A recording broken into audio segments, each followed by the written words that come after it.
Hey guys, it's Adrian Palmer. I'm the founder of the Concentrate Podcast, and I'm here to let you guys know that I'll be releasing new content, Life with ADHD. And I'll be accompanied with the wonderful perspective Nicole Biscotti, and what we'll be talking about is the effects of ADHD, how to educate others on ADHD, erasing social stigmas of ADHD, and just being accustomed and comfortable with people who have ADHD. This is very normal, but educating the public with what ADHD is and how it affects us all is something that's needed and needs to be talked about. What I'll also be bringing to the table is I'll be talking about my new Testimony Tuesday. What I'll be doing is I'll be talking about testimonies of mine, of my friends, or you even share your own on Testimony Tuesday. And yeah, I can't wait to get this episode started with you guys. I can't wait for you guys to hear the first episode of Testimony Tuesday. I hope it brings you guys a sense of poise in your situation, whether it's a hardship or whether it's a glorified situation.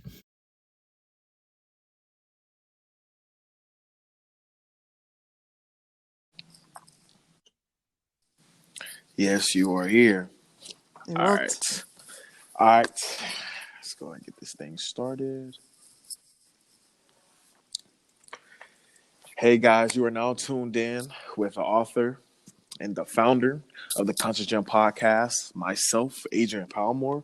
And what we will be doing is discussing life with ADHD. So the different effects of ADHD, how to deal with ADHD, how to see the effects and determine if you may have ADHD. And I'll be accompanied with a wonderful and marvelous perspective, Nicole. And yeah, so you go ahead and introduce yourself and tell us a little about yourself and why we are talking about this great podcast. Thank you, Adrian, first of all, for having me. I really appreciate the opportunity. My name is Nicole Biscotti. I'm originally from New York City, but I'm here in Phoenix, Arizona. Okay. And my connection with ADHD is as a mother and as a teacher. So my perspective is really one of trying to understand ADHD because I neither have it, nor was I trained as an educator, like a lot of educators are not trained, to be able to adequately support ADHD. So when my son, Jason, was diagnosed, that became a journey for me to understand, which of course spilled over into my practice as a teacher, because I was seeing ADHD on two sides, as a mother and as a teacher, and then to help him understand. So at this point, I'm writing a book with Jason for EduMatch Publishing That's about dope. Thank you. And it's written in my voice and in Jason's voice. Every chapter starts out with him walking the reader through one of his, let's call them episodes or his moments, and Mm-hmm. kind of where he was at and what he was feeling. And then I give the mother and the teacher perspective on that. Okay. So my thing is a lot of people are, I would say they have a lot of social stigmas on what ADHD is. You know, I was talking about ADHD the other day, and I told someone that, hey, they were like, hey, you move so much, you're fidgety, do you have ADD, do you have ADHD? And I was like, yes, I actually do have ADHD, and I was diagnosed with ADHD and general anxiety disorder as well. So they were like, hold on, wait, I thought that kids can only have ADHD. And so could you define to people what ADHD is, so people can have a general idea of what this is? Because I feel like there's a lot of connotations and there's a lot of social stigmas that people feel like what it may be or what it may not be. So Yes, I definitely can. And I also want to say that you're right. A lot of people, even educators, don't understand ADHD. correct. Jason is my fourth child. My other three children are very compliant in school. And I was very ignorant about ADHD. As a matter of fact, I kind of felt like, why couldn't these kids just calm down? Which is embarrassing to admit, but we have to be real. Right. I didn't understand either. But what having a child, of course, you always want to understand your baby. So that's what really, of course, inspired me and motivated me. But ADHD is a neurological disorder. So it is a very real disorder in the brain. If we could look at a scan, and there's a lot of examples on the internet I'm visual, so that's what got me. When I saw the brain scan of a person without ADHD and Right. somebody with ADHD and seeing how it's very different. So it essentially is a disorder. However, it's an invisible disorder. My son doesn't look like he has a disorder. Hmm. So a lot of times people will tend to believe that he's just being bad or not wanting to sit still or not wanting to cooperate, et cetera, et cetera. But it is definitely a physical disorder. And it also has been around. I've actually written an article where I traced it back to Hippocrates, down back to ancient Greece. So it's not something that's new. It's been Right. around forever. And it is a disorder that affects children, and you actually have it throughout your life. It's just that as people mature, just like everybody else, we learn to handle our Adapt. impulses better and adapt. Right. Right. And the thing about this is that there's a lot of different symptoms, and I think the crazy thing about this is that it's not a lot of attention incorporated with what I would say. It's not a lot of attention that's given to the disorders that are in quotations invisible, because if you can't physically see it, a lot of people feel like it's not there, or you need to physically show me proof of this. So I think there's a means to there needs to be a lot more emphasis on these disorders that are quote unquote like invisible, because there's not a lot of attention being brought to the things that they cannot see, because it's almost like, okay, well, if you're walking around, how do I differentiate this person from that person if I can't tell from like first looking at them for the first couple seconds or anything like that. And absolutely, that's a major problem because children are being, and adults are being isolated and bullied and made to feel badly about themselves Mhm. due to a disorder that they have. Right. And I think a lot of things is like, you know how like when somebody asks about like, oh, what is this or what is that, and then somebody gives them their perspective of what the definition is, so they try to in a sense give them a dumb definition of it. Oh, it's just this, oh, it's just that. So people incorporate ADHD with just, oh, if they're running around energetic, they can't sit still, that's ADHD. Or if this person goes from angry to sad back to angry, that's bipolar. So I feel like a lot of people have just put like had a phrase incorporate like associated that with what a disorder is, and then just only played on, hey, this is exactly what that is, and then self-diagnosed, or basically just diagnose that person because they see one characteristic. And then there's certain age groups that can't even get diagnosed because you can't diagnose before a certain age, so I think that's the trouble that we find with trying to do it the proper way, with finding out how do you diagnose someone and the proper way to diagnose someone, or know if this person has this disorder, or if they're just, they just have these characteristics. Exactly. And I think maybe because I'm a teacher, so I look at this through the lens of education. But one Right. of the things that we're discussing with the publisher, or that I've discussed, is creating a series of children's books that are going to enhance that awareness, because we have the inclusion model where we have children with ADHD in the regular classroom, but the kids next to Jason aren't necessarily prepared for the way that he can behave sometimes. So Exactly. just teaching them, what this is about and what you can expect and what he feels like, to create that Mhm. empathy. But I'll be honest, to me, it all comes down to bridging understanding and just understanding that even people with ADHD have a huge range of how they'll behave and react, and what symptoms, if you want to call them, they have more than the others. So maybe just opening that Exactly. understanding. Opening that understanding to help people understand that, like, look, it doesn't just come down to this one characteristic. And then you know how it can also play a part in genetics. So say if you do have ADHD plus you have a series of genetics from your parents, from relatives and things like that, and then you incorporate that into their temperament, how they were nurtured, their nature and everything like that. All plays a part into that, because for me, imagine having, anxiety disorder plus ADHD. It's almost like the perfect storm for disaster. So knowing how to take care of yourself and educate yourself on what you do have, but also what could be helpful for you. I think that was the best thing I had to learn about myself, was that, wow, after all these years, I'm not just acting like this because I'm a cancer.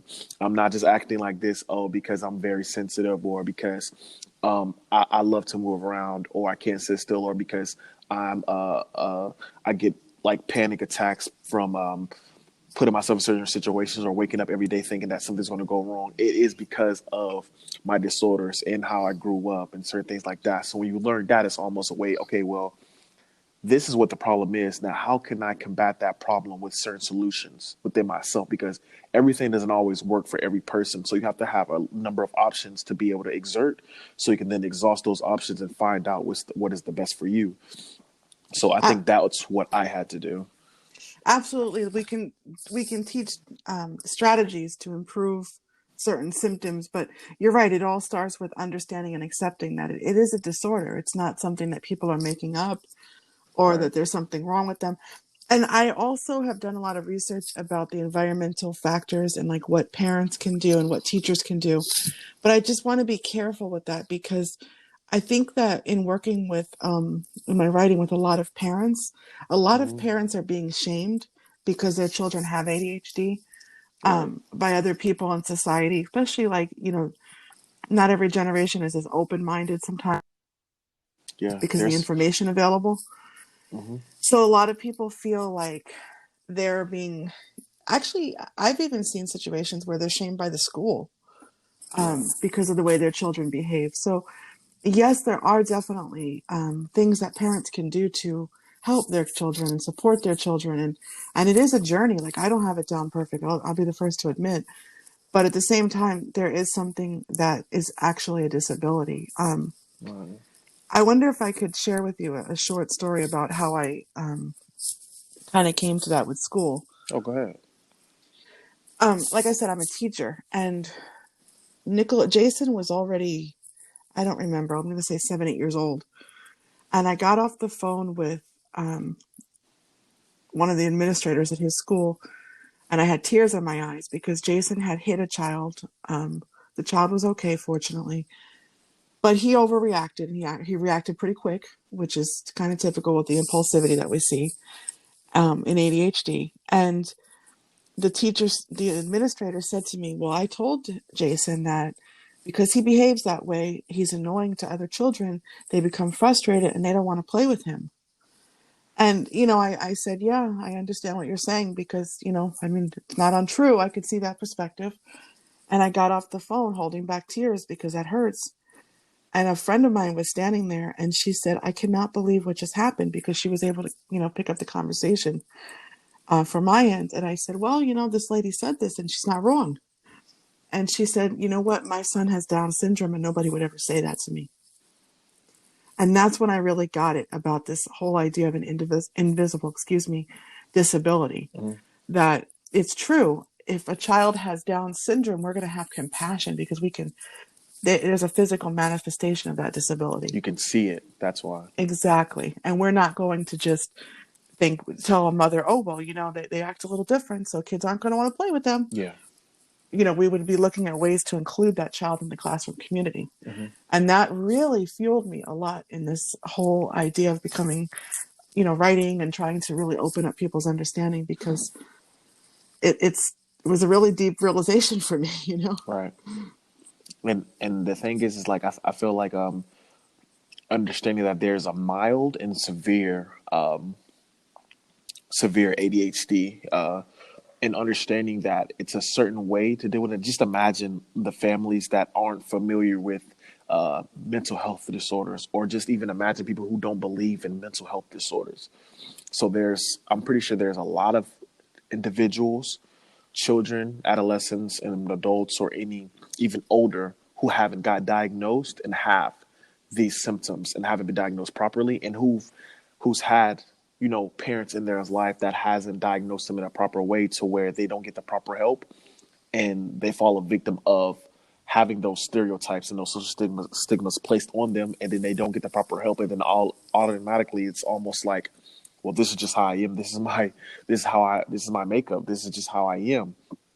And when you don't get the proper help, it's almost like a habit of just thinking that this is the right way how to do things, even though it's wrong, or you haven't been taught the right way of how to deal with it.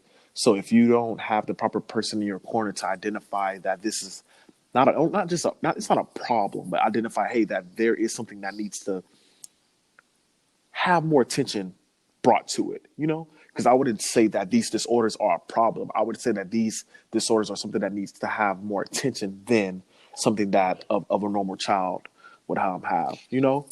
Yeah, they need to be supported, definitely. And there's actually Exactly. strengths associated with ADHD. But you mentioned identifying them, and that's something that was kind of interesting because so when Jason was in preschool, it was very obvious that there was something, let's say, different about Jason's Hmm. behavior, like radically different. Like they were clearing classrooms, and he would throw pencils at people, and he'd get Hmm.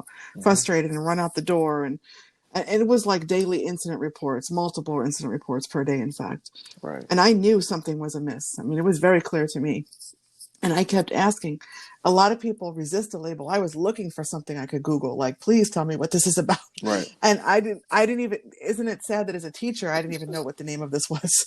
And I didn't know what was going on. And basically I took him to his pediatrician. I had meetings with the school and all this stuff. And the bottom line is that we actually don't diagnose children with ADHD until at least 7 years old, Yeah. because part of the diagnosis happens in the school.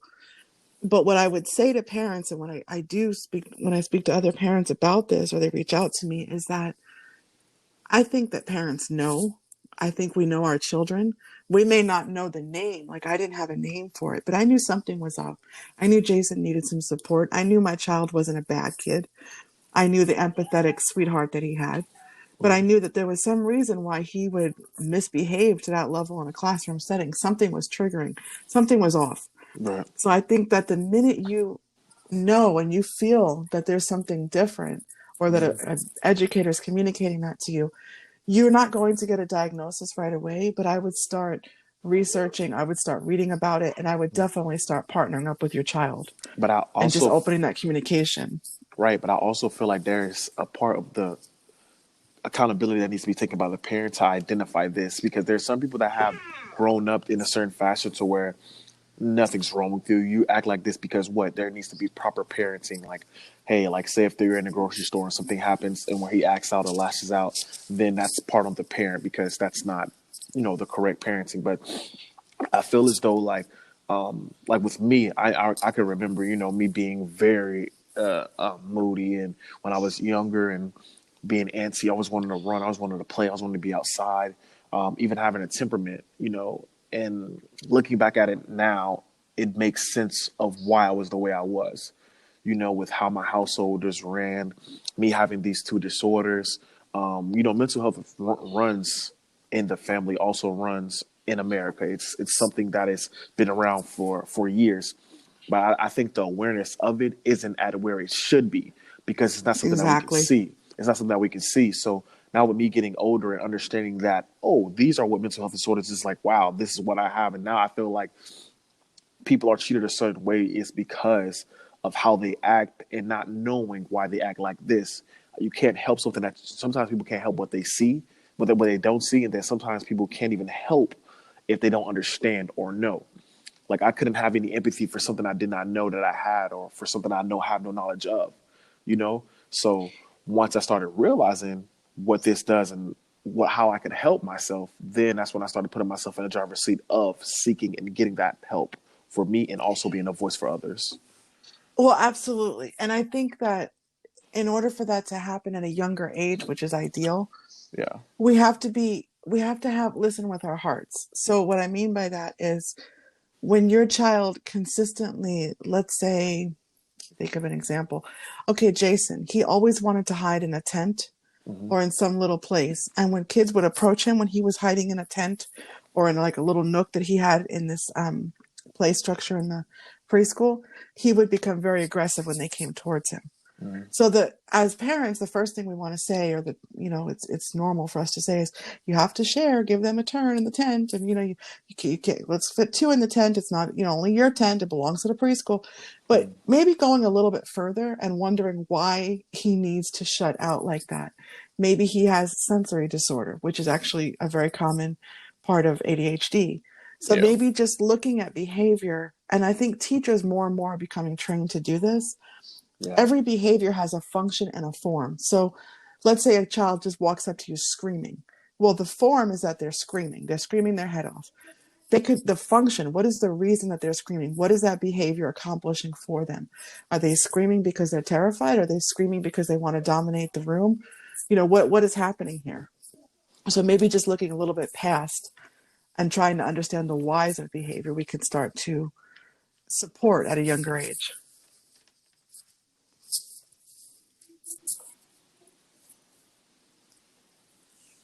I definitely agree.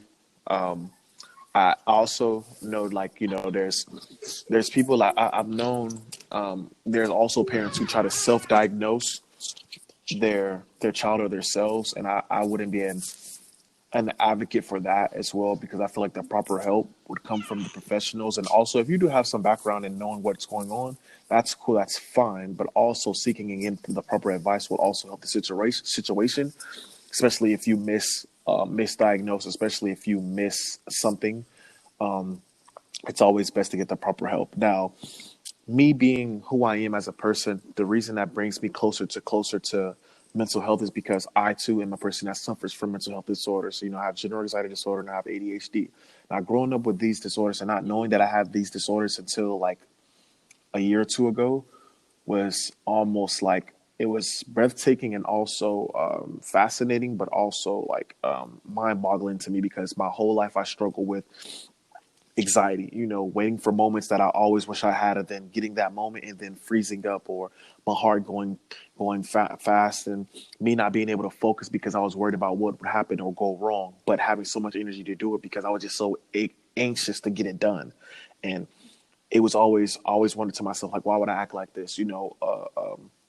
Or wanting better for myself and not being able to go to sleep because I'm so worried about certain things, or waking up with a worry checklist, knowing that I have to worry about A, B, C, D, and E, F, G, because that's how I started my day off, and wonder why did I worry so much? Why did it get to the point where I would worry so much I wouldn't eat? Why I couldn't sleep, or why would I want to stay awake and work out so much? Because it got to the point where I wanted to get things done. Because I feel like if I was sleeping, I feel like that's more time away from me not getting something done and being productive. It got to the point where right now I was in school like a year or two ago. Well, last year I was in school. Last year I had 4 jobs. I went to school full time. I was also playing football. I worked out 6 days. I actually worked out 6 days a week, and I went to work 7 days a week. And I also did school. The reason I did that is because I got in a situation where I did not want to have time lost or wasted because of what I went through when I was a child.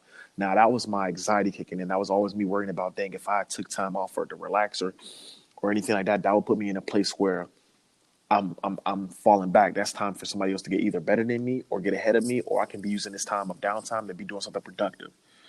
So I think it comes down to honestly asking our children or ourselves, of why do we think the way we do? Why are you so anxious?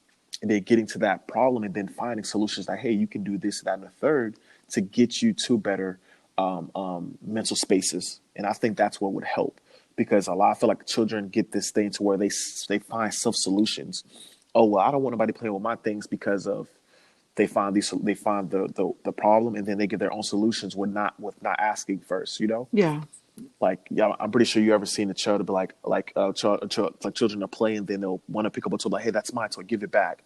And you ask, like, why can't they pay for that toy? Because it's mine, but why? Like, just getting down to the root of that problem, and then letting them think, give them the space to be not only the general, but understand and walk them through those scenarios and let them understand that this is the proper way to do things, and letting them think for themselves as well. But I say all that to say this is why I was so interested in mental health, is because I felt like there are voices out there and there's topics out there that need to be talked about. And it's so interesting to me because it's an everyday life thing. Mental health is everywhere. Mental health affects us everywhere, even if you don't have a disorder. There's a lot of things that need to be brought to it, that needs attention towards it, if that makes sense. So that's what got me interested. I would love to hear why you're so interested in mental health. Well, basically, like I said, Jason is what brought this to my attention with his ADHD. Mm-hmm. But then I began to realize, as I'm learning about Jason, I'm a teacher and I'm seeing kids in my classroom, and I'm reflecting, and before I know it, I'm starting to notice that it's everywhere. And I'll be honest, I feel that it's everywhere, and I don't feel that, as I became connected with other educators across the world and other mothers, and fathers, I realize that there's a lot of kids like Jason that are struggling just because of all the misunderstanding out there, the lack of support, um, Right. and the stereotypes too. I mean, it. There was a time when somebody like I'll share with you that Jason's family's from Cuba, his father's family, and there was a time when it was very considered very normal in Cuba to tie a kid like him to a tree because they wouldn't sit still, and to tie them into a chair in a classroom. I mean, we don't do that here in the United States that I'm aware of. But if you just start to look at globally what these kids are going through because of lack of understanding, it's horrible. Hmm. It's abusive. Yeah. So it makes me want Right. to not only advocate for my child, but to advocate for children, period. Because if as a teacher, it took me a while to understand. I can only imagine people that don't have any training in education, um, or some of the awareness that I have. It's not an easy thing to come to terms with if you've never experienced No, it no, it's for personally. sure. Right. It's all about educating yourself and educating others on how to properly deal with these different things because it can be a tough place. I can remember, um, not being able to talk about certain things like this or why I feel the way I do, or understanding that there are certain ways that men have to act or boys have to act, and not knowing why I act the way I do. And I played football my whole life, and I would love to always be active day in and day out, work out, go play football all day in my neighborhood. Even when I got older and was playing in college and everything, and it was crazy because I always learned like why would I get instructions and I would just like zone out. Like everywhere I would go, I would like something in school, I'll be listening to the professor and I'll zone out. And then I'll zone back in and I'll just keep zoning out, zoning back in. I'll do that football, I'll do that stuff like that. And I had to understand like why was I doing that? And then I would work so hard to get these opportunities, these moments. And it got to the point where I would get these moments and I would have so much anxiety for messing up the moment that I would literally mess the moment up before I even got the moment. Yeah, And I'm exactly. preparing for that moment. And and the thing was I had to educate myself and understand why I was the way I was. And that's what I did could help myself. And I was wondering like why can't I remember football plays? Why can't I even remember what the professor just said and he just said it 5 minutes ago? Why can't I remember that stuff? Why does my mind race like it does? And then I had to realize like, okay, this is why I am the way I am. And I started doing educate myself as I got diagnosed and stuff like that. And I started to realize that there was a proper way to do that. And I would cry day in and day out because I would worry so much about certain things like how is my mom going to eat? Why would I have to worry about like where we're going to eat at, where we're going to use the bathroom at, where we're going to shower and stuff like that because of how our house was set up and everything. I used to walk like between three, yeah, 3 to 4 hours like every weekend to my sister's house because I was so worried about what was going on in my house and not knowing what I was going to eat, whether we were going to be able to have somewhere to take a shower at or anything like that. Just that's another story, but it was because I worried so much. It was because I was so anxious to get so much stuff done. And I couldn't sit still because I knew that, hey, this worried me so much. I want to find a solution. So I would literally put myself in the driver's seat to get that stuff done because I didn't like waiting. And then I would get so antsy that I would want to get it done. And it's hard because you have people who are trying to find those solutions and not finding the help because they don't know how to either ask the question or they feel like this is just how they are, or they feel like, hey, this is the solution I came up with, so I'm gonna try this out. And then you have these different results coming about that puts people in a predicament to where it's like, shit, is this worth even trying anymore to get help? Or who do I find to get help like this? Because maybe people don't really understand. So, And that's what I'm really trying to work with is that at least, like, I'm a teacher, so at least in the school setting, that we can better understand. Through my interviews with Jason, for this project, for this book that we're writing, and then for some of the right. videos that we create, that we post, I really, really feel like it's powerful for him as a 9-year-old child to speak to teachers. So I try to get his voice out there as much as possible. And some of the things that he's told me have blown my mind. And it's just, Hmm. like one thing that we're taught as teachers, a lot of us, not everybody, but it's general knowledge. If you Google classroom strategies for ADHD, one of the things they're Hmm. going to say is that with directions, like how you said that we zone in and out, that people zone in and out, is that Yeah. we have to explain the directions over and over again. have that patience to repeat them. And Jason told me, Mom, I hate when people do that. I literally hate when Yeah. people repeat themselves to me over and over again, particularly if they come to my desk and keep doing it. It embarrasses me and it makes me angry. All I need for you to do is give me one direction at a time and I'm okay. But when you tell me more Yeah, than two, that's true. yeah, he said, when you tell me Yeah. more than two or three things, I just stop listening. And I think that's what you're referring That's to me as too. zoning out. So Yeah, that's that's me too. important, Yeah. for us to understand that, it's not necessarily repeating yourself. Or like he told me that, he said, Mom, because I was kind of like reading off like a list of classroom strategies and getting his opinion on them. And one of the things that they said is like when a kid violates a rule in the classroom that you're supposed to explain the justification for it. And he said, Are you serious? You mean like don't hit Johnny because that hurts our school community? Mom, by the time I hit Johnny, I already feel bad that I hit Johnny. But I don't need somebody to tell me not to hit Johnny. I know I'm not supposed to hit Johnny. My problem is that when I get angry, I need someone to help me settle down. Hmm.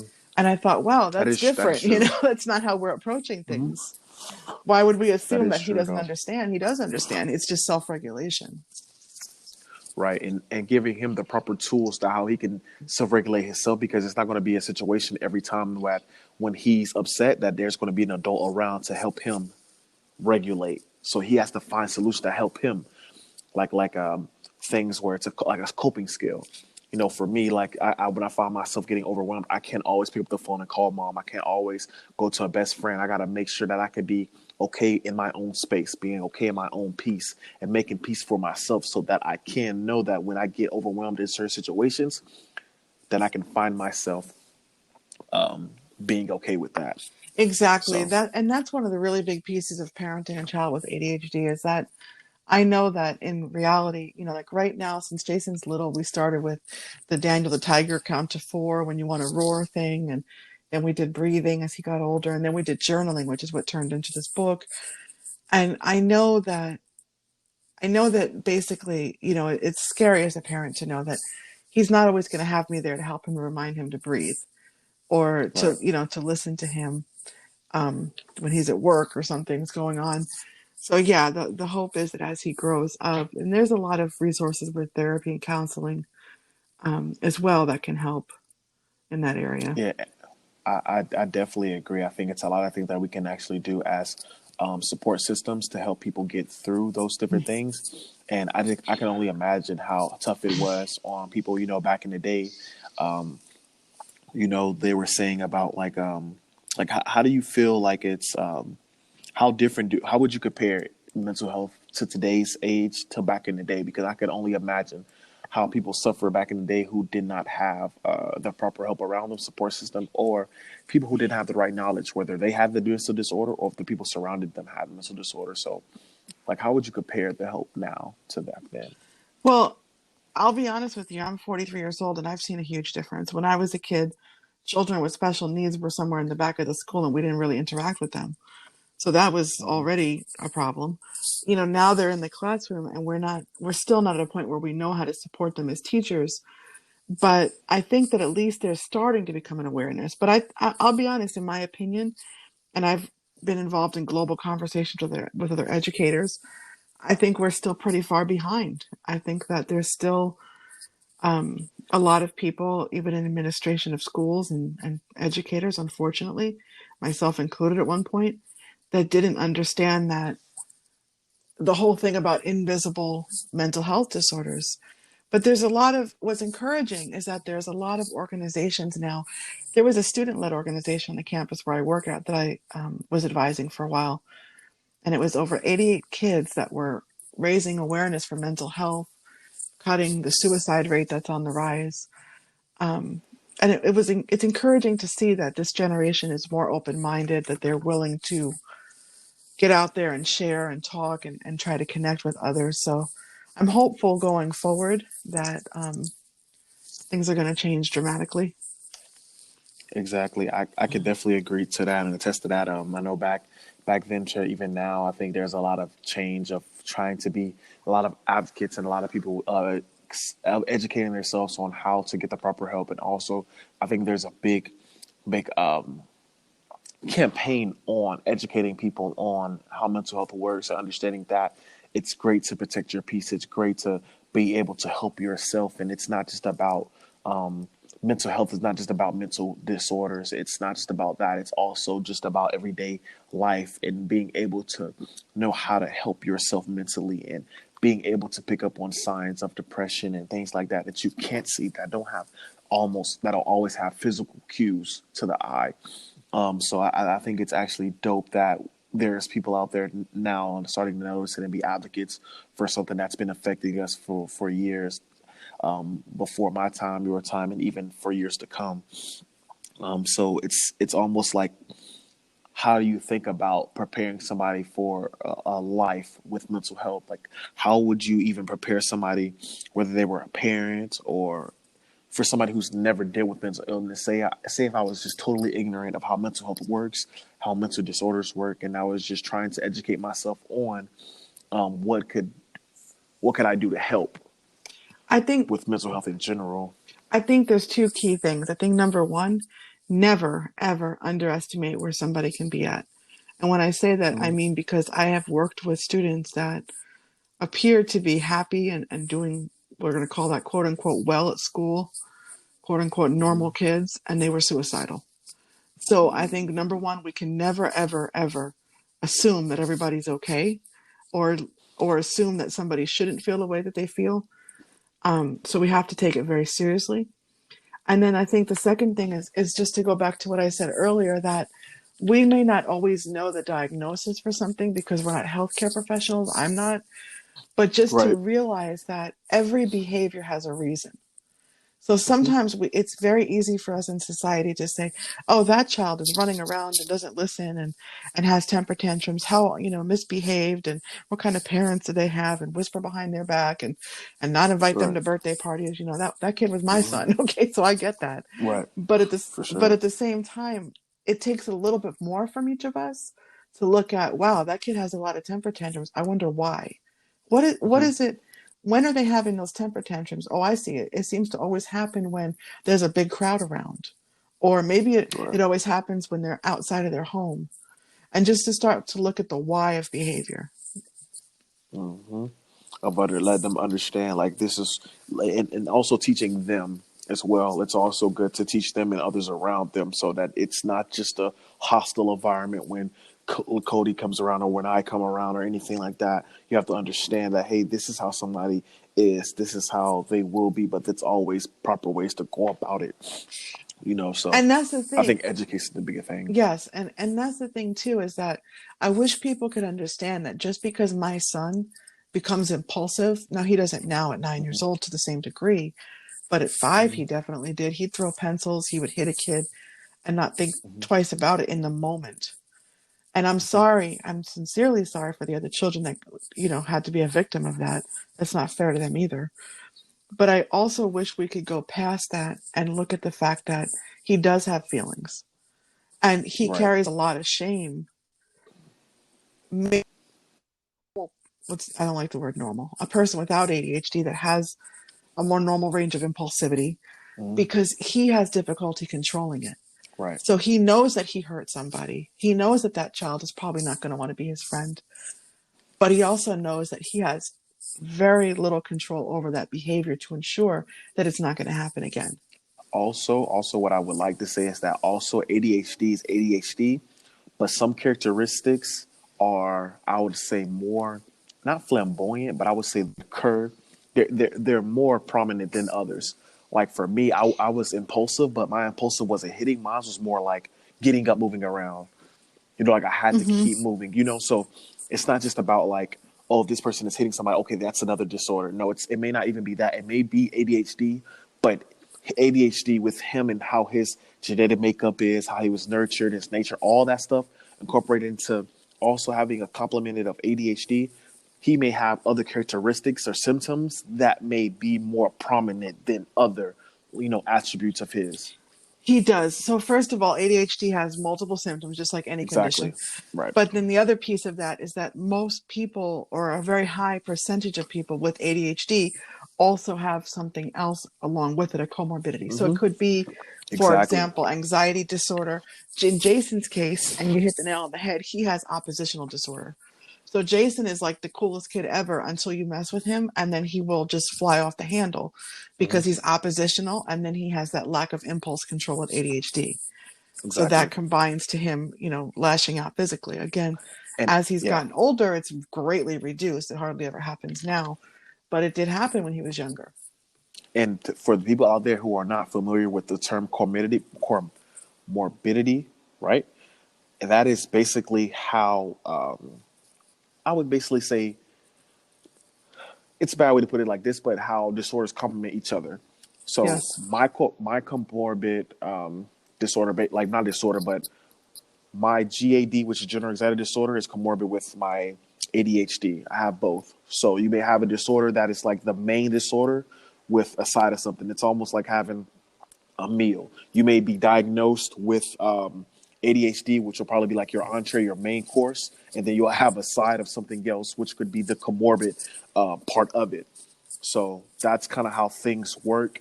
So I was basically diagnosed with GAD, and it's comorbid with ADHD, if that makes sense.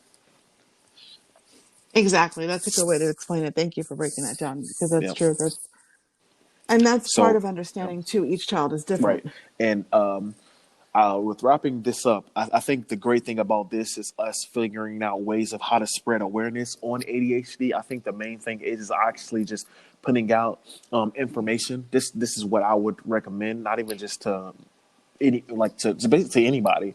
It's just the way to spread awareness on ADHD is being able to be an informational source, not only just offering information from yourself, but offering sources for people to educate themselves. You can only educate people who would like to seek the education or who could come across it at an easily fashion. Um, so being somebody that would be informative and also being a person that would like to be informed will help society with being able to deal with ADHD and many other disorders or even mental health in general.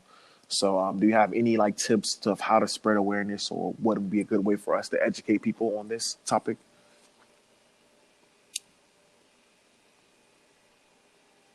Nicole?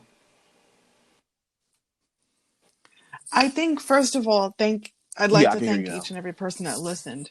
Um, yes, are you there? Mm. Can you hear me? Oh, sorry, excuse me. I just first of all like to thank everybody that listened. I Right. really appreciate people even listening to want to learn about ADHD. That said something right there that you were willing to listen to a conversation.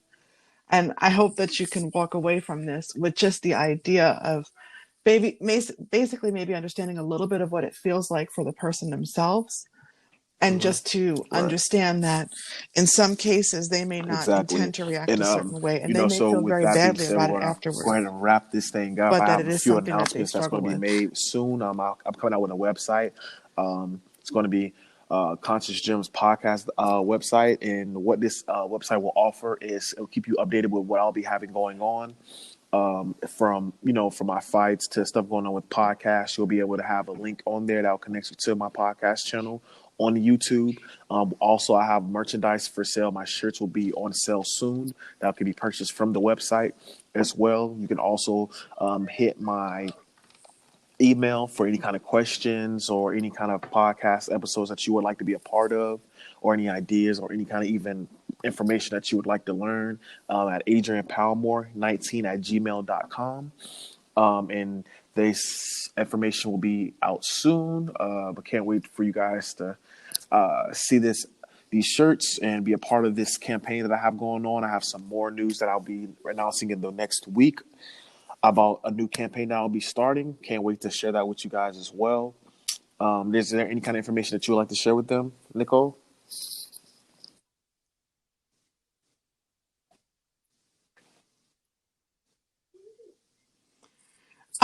Yes, my website is NicoleBiscotti.com, and there I'll be having updates about my book that'll be being published for parents and teachers through EduMatch, and also I have blogs on there, and there's ways to contact me as well. If you are a parent or a teacher or a person with ADHD and you'd like to connect with somebody that to help you connect to resources, I'm very happy Right. Do not to be respond scared to go and we can ask for learn help together. or to put yourself Again, in a that's place of vulnerability to tell people NicoleBiscotti.com. about what you're Thank you. going on, what you have going on. It doesn't have to be so deep, but it's people out here who are willing to help you. So don't, I feel like the worst thing you could do is suffer and not ask for help or seek help. You know, you don't have to be a diary to somebody, but what you can be is a person of action to help you to get and seek help, because there's so many avenues to get the proper help. Just be an advocate for yourself so that you can protect your peace and be in a place of vulnerability and accept your thoughts and accept the place that you are in and know that this is not where you will be at forever. So yeah, continue to protect your peace, and yeah, I guess that's it.